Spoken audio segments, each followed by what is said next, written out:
So what do you make of the news coverage of this? Your viewers won't be shocked to hear this, Tucker, but the news media, the fake news media, are lying about the situation in Venezuela. Let me put it for you this way.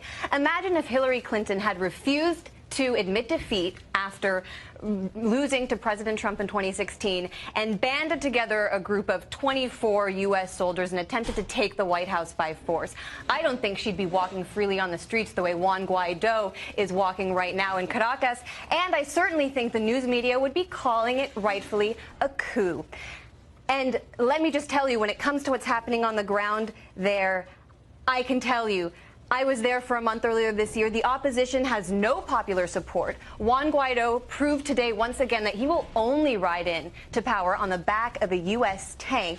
And what's more, we hear about a humanitarian crisis there, Tucker, but what we never hear is that is the intended result of U.S. sanctions which have targeted Venezuela since 2015. Sanctions which, according to a report that was released just last week by the Center for Economic and Policy Research, has led to the deaths of 40,000 Venezuelans and will lead to the deaths of thousands more if these sanctions aren't overturned. President Trump, if he truly cared about the American or the Venezuelan people and the American people for that matter, he would end this disastrous policy, he would end the sanctions, and he would look into John Bolton's eyes, into Elliott Abrams' eyes, and Mike Pompeo's eyes and say, "You are fired. You are leading me down a disastrous path, another war for oil," something the president said. You are passionate. He was celebrated by the American people when he said Iraq was a mistake, and now he's willing to do it again.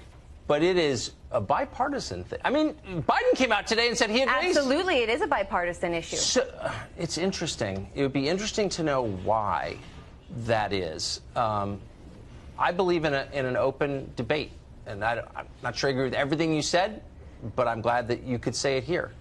And you were just there, and I don't think you'd be allowed at any other show to say that. No, I certainly don't think you would never out of time. So I really appreciate you giving me the opportunity, because President Trump promised to drain the swamp, and he flooded his national security team with that exact swamp. Well, I agree with that, actually.